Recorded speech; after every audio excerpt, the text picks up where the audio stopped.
Health benefits of tea, marketing hype, exploitation, and true value. In this video, I want to talk about mainly three things. Number one, how big players in the tea industry, especially in the space of social media, are taking advantage of the population's poor health condition. Number two, what the current state of science actually is, meaning what's their take, what can we say that is actually fact-based, and number three, what is my personal take on the idea of the potential of drinking tea in regards of impact on well-being and health. Life expectancy is still on the rise worldwide. However, the health-related quality of life is plateauing and even decreasing when we look at developed countries. We have a lot of drivers for premature death, meaning you have a baseline of, life expectancy around like 80 years or something, and premature death means basically that you die sooner than you actually would have to. Main drivers for this are, number one, poor diet, on really the top of the list, mainly because of processed foods, high in calorie, very low in nutrition, mostly carbohydrates, refined carbohydrates, cheap oils that cause inflammation, and so on and so on. Second on the list, we have smoking in combination with consumption of alcohol. We have physical inactivity, we have chronic stress, we have social isolation, which might maybe surprise one or two people, but is actually the equivalent in bad cases, severe cases, of smoking up to 15 cigarettes per day. So that is also something that we could study very well during the pandemic a couple of years ago. Those are the main drivers, I would say. And then we have that famous quote that goes, it doesn't really matter how long you live, but how well you live. And if we take in what I just shared about the condition of the health condition of our population globally, then that gives it entirely a new dimension, I believe. And that explains also why there's such a huge demand in solutions, because if you're confronted with all of this and all this slowly comes into your awareness, you naturally want to escape and you want to find a solution. You can see that clearly if you tap into Google search volume. You see millions and millions of search queries looking for exactly those topics. And that is also a way big players in the tea industry deal with this, because they are not stupid, they're actually very smart. So what they do is they take advantage of this in the sense of optimizing their content, what they put out there, how they market their products, their tea, the content they create, and they tailor it towards what the masses demand.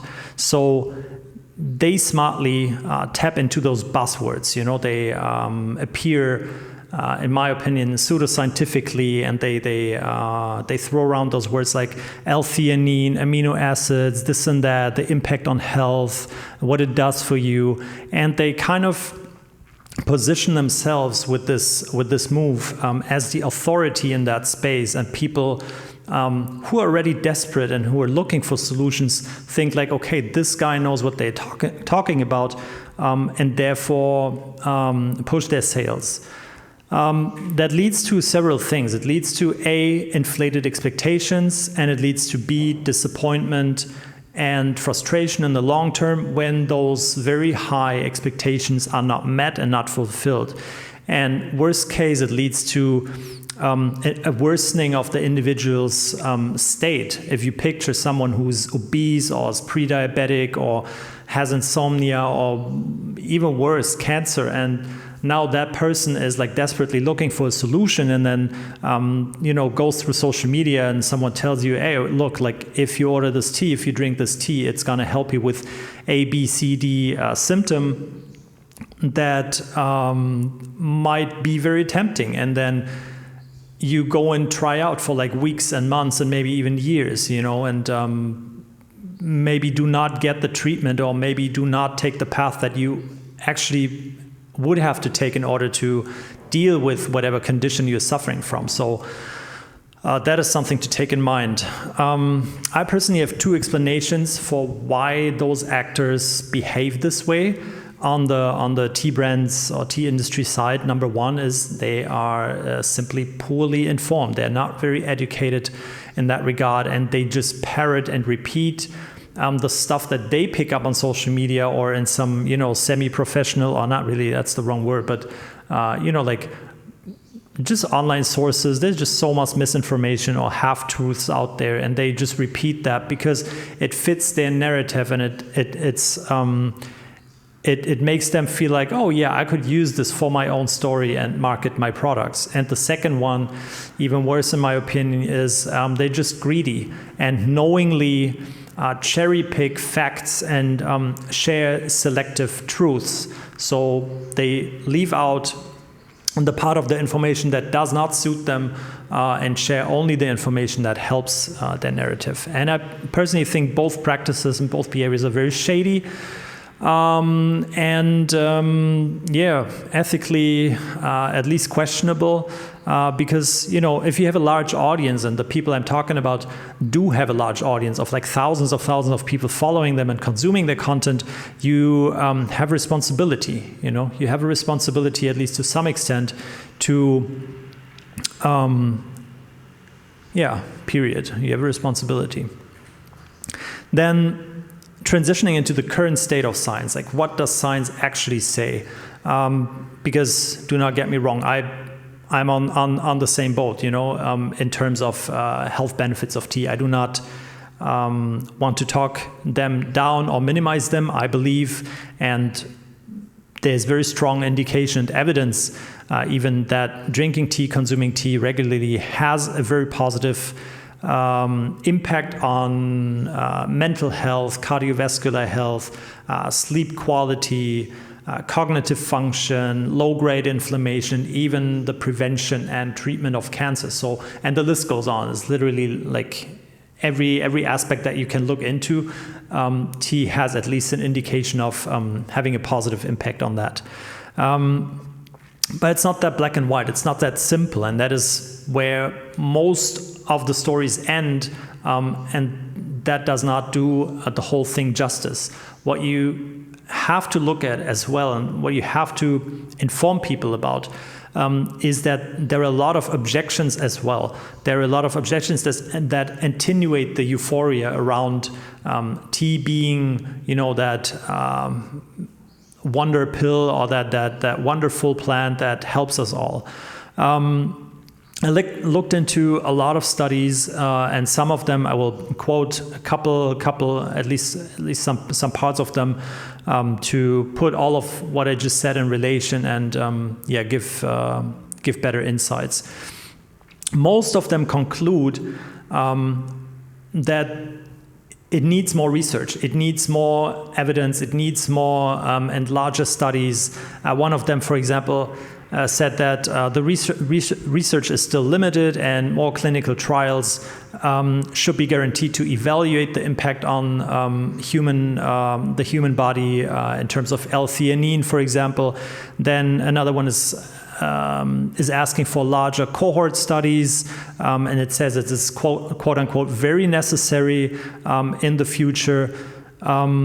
Another one is calling for more placebo-controlled clinical trials, and that they're in urgent need, that more work is needed to understanding the benefits of tiaguanyin tea, for example, and it goes on like this. So literally and those are not studies from the 80s or the 90s. What I looked into, the 20-30 studies for this clip, they were all like 2025, 2023, so very, very recent material. And I'm about to sneeze. No, I'm good. Where was I? Yeah, so that puts it into relation. They all conclude there is very strong indication, but that it's not like a blueprint, or it's not not entirely proven. So at the same time, what you have to factor in is drinking tea does not equal drinking tea. So there's different ways of drinking tea. And the positive effects that those studies brought out or that they could measure was not with someone who, once in a while sip on a cup of tea, but the amounts of tea that they used for those studies were quite high. It was like 6 days a week, 6 to 7 days a week. It was 800 milliliters per day in order to, measure an impact. So for example, in order to reduce the depression risk by 20%, you had to consume at least 800 milliliters tea per day.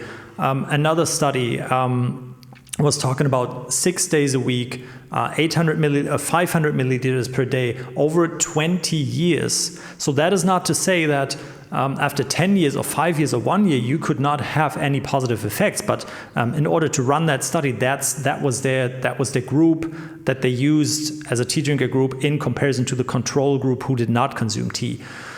So you can see, it's a lot of data. It's a lot of uncertainty, especially in regards of dosage, frequency, quantity. That is all very, very much in the blue and not as certain as tea sellers would like it to be.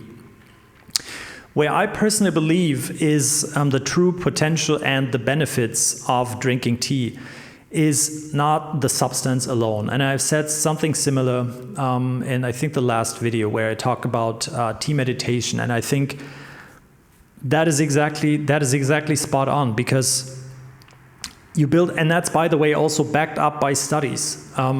Again, they point towards, the habit of tea drinking.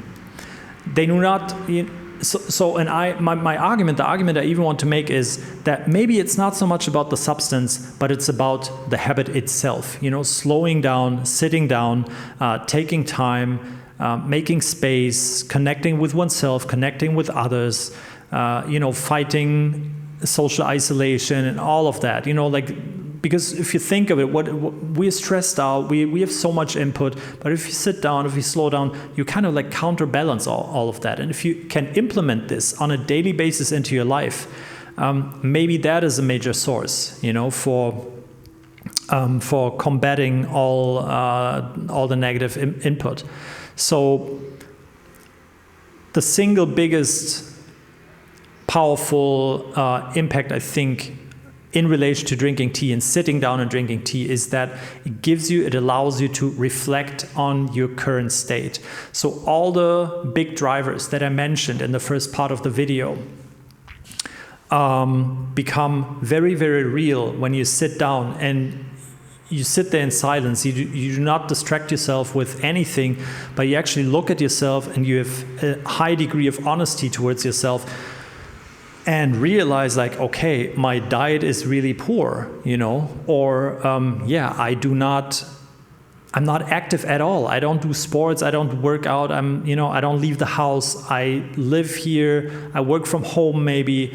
I don't have a social network, and those things that you could say, yeah, that's very obvious, but it's a very big difference between something being obvious and you thinking, yeah, I know, or reflecting on it, and contemplating and really thinking about life and thinking like, where do you want to be and where do you want to go? All those things, So that is something to take in. And I think tea is a very, very great gateway to cultivate this practice. So there will not be any change of your current situation and of this health misery, literally, that we are developing globally without the awareness that you build, and there will equally no change if you don't turn this awareness into practice and create a feedback loop between awareness and practice, and readjust as you go, so to say. And it's there's no shortcut. I believe there's no quick fix. It takes time. It takes effort. And I want to end this video with a beautiful quote that I like very much. That goes, "The unexamined life is a life not worth living." So just sit, make a cup of tea, look at life, as such. And I believe that's a good ending point for that video, and it's a great starting point for your journey. Thank you.